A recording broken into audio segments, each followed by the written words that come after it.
नमस्कार विद्यार्थी मित्र हो, आज आपण इयत्ता 10वी मराठी विषयाअंतर्गत असलेली पद्य विभागामधील रसग्रहण या कृतीचा आज आपण अभ्यास करणार आहोत। रसग्रहण ही कृतीपत्रिकेमध्ये नव्याने समाविष्ट करण्यात आलेली आहे आणि त्यासाठी गुण आहेत 4। मित्रांनो, इयत्ता 10वीच्या कृतीपत्रिकेच्या नवीन आराखड्यानुसार प्रश्न 2E हा कवितेच्या पंक्तीच्या रसग्रहणावर आधारित प्रश्न असणार आहे। कृतीपत्रिकेत 4 गुणांचा हा नवीन प्रश्न प्रकार असून त्याचे स्वरूप पुढील प्रमाणे असेल। पठित पद्यापैकी म्हणजेच पाठ्यपुस्तकातील कोणत्याही रसग्रहणास अनुकूल अशा कोणत्याही 2 पंक्ती देऊन त्यांचे रसग्रहण करा असा प्रश्न विचारला जाईल। पाठ्यपुस्तकामधीलच कोणत्याही कवितेवरती 2 पंक्ती देऊन त्याचे रसग्रहण करा असा 4 गुणासाठी आपल्याला प्रश्न विचारला जाऊ शकतो। दिलेल्या पंक्तीचे रसग्रहण करताना पुढील 3 मुद्द्यांना अनुसरून 3 परिच्छेदात रसग्रहण करणे अपेक्षित आहे। दिलेल्या पंक्तीचे रसग्रहण करत असताना प्रामुख्याने रसग्रहणामध्ये 3 मुद्द्यांचा समावेश होतो। त्या 3 मुद्द्यामध्ये दिलेल्या पंक्तीचे रसग्रहण करणे अपेक्षित आहे। ते 3 मुद्दे रसग्रहणातील मुद्दे, त्यातील पहिला मुद्दा आहे तो म्हणजे आशय सौंदर्य। तर त्यामध्ये काय काय नेमकं लिहिणं अपेक्षित आहे, यामध्ये कवीचे, कवयित्रीचे, कवितेचे नाव, कवितेचा विषय, मध्यवर्ती कल्पना, संदेश, उपदेश, मूल्य, कवितेतून मिळणारा एकत्रित अनुभव आदी मुद्द्यांना धरून माहिती लिहावी। प्रत्येक कवितेतील कोणत्याही 2 पंक्तीसाठी हे मुद्दे सर्वसाधारणपणे सारखेच राहतील। तर इथं बघा, थोडंसं आशय सौंदर्य हा मुद्दा पूर्ण करत असताना, लिहित असताना त्यामध्ये त्या कवितेचं नाव म्हणजे ज्या कवितेतील त्या पद्यपंक्ती रसग्रहणासाठी दिलेले असतील त्या कवितेचं नाव, त्या कवितेचे कवयित्रीचे नाव, कवितेचा विषय काय आहे, कवितेची मध्यवर्ती कल्पना आपण लक्षात घेऊन त्या कवितेमधून दिलेला संदेश, एखादा उपदेश, कवितेमधील मूल्य आणि कवितेतून मिळणारा एकत्रित अनुभव आदी मुद्द्यांना धरून आपण त्यामध्ये माहिती लिहिणं गरजेचं आहे। प्रत्येक कवितेतील कोणत्याही 2 पंक्तीसाठी हे मुद्दे सर्वसाधारणपणे सारखेच असतील। त्यानंतरचा रसग्रहणातील दुसरा महत्त्वाचा मुद्दा आहे तो म्हणजे काव्य सौंदर्य। यामध्ये आपण काय लिहिणं अपेक्षित आहे, तर यामध्ये दिलेल्या पंक्तीतील अर्थालंकार, रस, विविध कल्पना, प्रतिमा, विविध भावना याविषयी माहिती लिहावी। ही माहिती दिलेल्या पंक्तींना अनुसरून लिहावी लागणार आहे। त्यासाठी कवितेचा भावार्थ बारकाईने अभ्यासावा। इथं लिहित असताना सगळ्यात महत्त्वाचं म्हणजे रसग्रहण करत असताना आणि त्यातील काव्य सौंदर्य हा मुद्दा लिहित असताना आपणाला त्या कवितेचा, त्या ओळींचा भावार्थ बारकाईने अभ्यासणं खूप गरजेचं आहे। कारण त्या ओळीमध्ये किंवा त्या पद्यपंक्तीमधील असलेला एखादा अर्थालंकार, एखादा त्यामधून व्यक्त होणारा रस असेल, मग त्यामध्ये उदाहरणार्थ करुण रस असेल, शृंगार रस असेल, वीर रस असेल, यापैकी किंवा इतर रस जे आहेत यापैकी कोणता रस त्या पंक्तीमध्ये आहे, विविध कल्पना असतील, एक प्रतिमा असेल, वेगवेगळ्या प्रकारच्या भावना व्यक्त होणाऱ्या त्या ओळीमधील आपल्याला लिहिता येणं गरजेचं आहे। आणि हे सगळं लिहायचं असेल तर कवितेचा भावार्थ आपल्याला समजून घेणं गरजेचं आहे। संपूर्ण कवितेचा भावार्थ समजून घेतल्यास आपणाला त्या कवितेमधील कोणत्याही पद्यपंक्ती रसग्रहणासाठी दिल्यास आपण त्या पद्यपंक्तीचं रसग्रहण किंबहुना काव्य सौंदर्य हा मुद्दा अत्यंत चांगल्या पद्धतीने लिहू शकतो। त्यानंतरचा रसग्रहणातील तिसरा मुद्दा आहे तो म्हणजे भाषिक वैशिष्ट्य। यामध्ये काय अपेक्षित आहे, तर कवीची भाषाशैली कोणत्या प्रकारची आहे। उदाहरणार्थ कवितेमध्ये वापरलेली भाषाशैली ही ग्रामीण आहे, बोलीभाषा, संवादात्मक, निवेदनात्मक, चित्रदर्शी यापैकी कोणत्या प्रकारची भाषा शैली कवितेमध्ये वापरलेली आहे हे आपण त्या भाषिक वैशिष्ट्यामध्ये लिहिणं अपेक्षित आहे.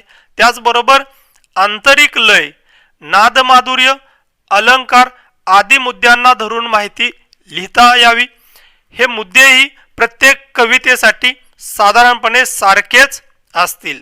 म्हणजे इथं आपण जर बघितलं तर प्रत्येक कवितेमध्ये आपल्या मराठीच्या 10वीच्या पाठ्यपुस्तकामध्ये असणाऱ्या ज्या काही कविता आहेत या सर्व कवितांचं रसग्रहण किंवा कवितेतील पद्यपंक्तीचे रसग्रहण करत असताना बहुतांशी भाषिक वैशिष्ट्ये लिहित असताना याच मुद्द्याला अनुसरून आपल्याला लिहिणं अपेक्षित आहे की कवितेमध्ये कोणत्या प्रकारची भाषा शैली वापरलेली आहे, आंतरिक लय असेल, नादमाधुर्य असेल, अलंकार कोणत्या प्रकारचा आलेला आहे किंवा वापरलेला आहे आदी मुद्द्यांना आपल्याला धरून त्यामध्ये माहिती लिहिता येणं आवश्यक आहे. आणि सर्वसाधारणपणे सर्व कवितेंच्यासाठी भाषिक वैशिष्ट्ये मध्ये हे मुद्दे सारखेच असलेले आपल्याला बघायला मिळतील. या 3 मुद्द्यांचा आधार घेऊन आपण 4 गुणांचा रसग्रहण हा जो प्रश्न आहे किंवा ही जी कृती आहे ती कृती आपण अधिक चांगल्या पद्धतीने आपण तयारी करू शकतो. किंबहुना आपल्याला जर रसग्रहणातील 4 पैकी 4 मार्क्स मिळवायचे असतील तर या 3 मुद्द्यांचा आपल्याला बारकाईने अभ्यास करावा लागणार आहे, तरच आपल्याला या प्रश्नामध्ये सुद्धा 4 गुण मिळू शकतात. आपण यानंतर नमुना दाखल एक रसग्रहण करून दाखवलेलं आहे की कशा पद्धतीनं रसग्रहण 4 गुणांसाठी रसग्रहण अपेक्षित आहे. इथंही कृतीपत्रिकेमध्ये तुम्हाला की पुढील ओळींचे रसग्रहण तुमच्या शब्दात लिहा. 4 गुणासाठी अशा पद्धतीचा एक प्रश्न विचारला जाऊ शकतो. आपण सुद्धा एक नमुना दाखल घेत असताना आपली 12वी कविता भरत वाक्य या कवितेमधील सुसंगती सदा घडो, सुजन वाक्य कानी पडो या 2 पद्यपंक्ती आपण या ठिकाणी घेतलेल्या आहेत आणि त्या पद्यपंक्तीचं रसग्रहण आपण या ठिकाणी केलेलं आहे. त्यामधील पहिला मुद्दा जसं आपण म्हटलं त्यानुसार आशय सौंदर्य. आता यामध्ये सुद्धा कवितेचं नाव, कवी कवयित्रीचं नाव, ती कुठून घेतली, त्यामधून दिलेला संदेश, मूल्य, उपदेश या सगळ्या गोष्टी यामध्ये सुद्धा आपल्याला मांडलेल्या बघायला मिळतील. आशय सौंदर्य लिहित असताना केकावली या काव्यग्रंथाची समाप्ती करताना उपसंहार म्हणून ही भरत वाक्य काव्यरचना कविश्रेष्ठ मोरोपंतांनी लिहिली आहे. तर मोरोपंत, भरत वाक्य, केकावली म्हणजे हळूहळू या सगळ्या बाबींचा उल्लेख आपण त्यामध्ये केलेला आपल्याला बघायला मिळतो. म्हणजे भरत वाक्य कवितेचं नाव, मोरोपंतांनी लिहिलेली, कुठून आले वगैरे या सगळ्या गोष्टी आपण त्यामध्ये मांडलेल्या आहेत. तनामनातील दुर्गुण जाऊन सद्गुण कोणते व कसे अंगीकारावे याबद्दल देवाकडे आर्त प्रार्थना केली आहे. म्हणजे आपल्या मनातील दुर्गुण निघून जावावेत आणि सद्गुण आपण अंगीकारावेत यासाठी देवाकडे केलेली एक किंवा देवाकडे घातलेली साध केलेली आर्त प्रार्थना यामध्ये या कवितेमध्ये किंवा या पद्यपंक्तीमध्ये आहे. म्हणजेच या कवितेमधून दिलेला संदेश जो आहे तो सुद्धा आपण या ठिकाणी मांडलेला आहे. दुसरा आहे ते म्हणजे काव्य सौंदर्य. जसं आपण मगाशी म्हटलेलं होतं की काव्य सौंदर्य लिहिण्यासाठी कवितेचा भावार्थ आपणाला बारकाईनं अभ्यासणं गरजेचं आहे आणि त्याला अनुसरूनच आपणाला हे काव्य सौंदर्य जे आहे ते काव्य सौंदर्य लिहिता येतं. त्यानुसार यामध्ये सुसंगती म्हणजे चांगल्या सज्जन व्यक्तींची मैत्री होय, गुणवान व चारित्र्यवान माणसाच्या संगतीत सदैव राहावे म्हणजे आपली आत्मिक प्रगती व ज्ञानप्राप्ती होते असा आशय उपरोक्त ओळीमध्ये व्यक्त झाला आहे. सुजन वाक्य म्हणजे सुविचारांची धारणा जर केली तर मन निर्मळ व प्रेमळ होते असाही सुयोग्य सल्ला मोरोपंतांनी जनसामान्यांना दिला आहे. म्हणजे कवितेचा भावार्थ, पद्यपंक्तीचा त्यामध्ये आपण त्या भावार्थ यामध्ये मांडण्याचा प्रयत्न केलेला आहे. आणि तिसरा आहे ते म्हणजे तिसरा मुद्दा आहे तो म्हणजे भाषिक वैशिष्ट्य.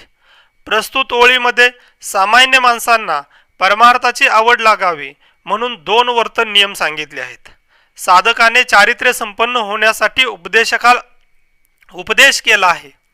प्रत्येक चरणात 11 अधिक 13 मात्रेची आवर्तने असणारी ही केकावली नावाचे मात्रावृत्त आहे.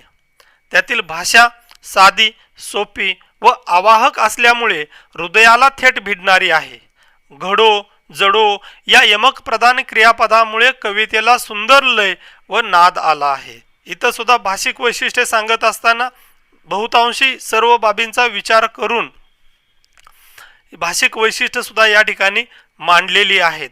अशा तऱ्हेनं आपण एक रसग्रहण नमुना कृती सुद्धा या ठिकाणी घेतलेली आहे. मित्रांनो, जर आपण आशय सौंदर्य, काव्य सौंदर्य आणि भाषिक वैशिष्ट्ये या 3 मुद्द्यांचा आधार घेऊन जर आपण प्रत्येक पद्यावरती आधारित असलेल्या पद्यपंक्तीचे रसग्रहणाची जर चांगल्या पद्धतीनं तयारी केली तर आपणालाही या कृतीमध्ये 4 पैकी 4 मार्क्स मिळवता येतात. आणि कदाचित आज याच सगळ्या गोष्टींची माहिती आपण यामध्ये पाहिलेली आहे.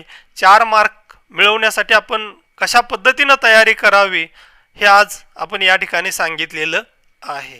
धन्यवाद.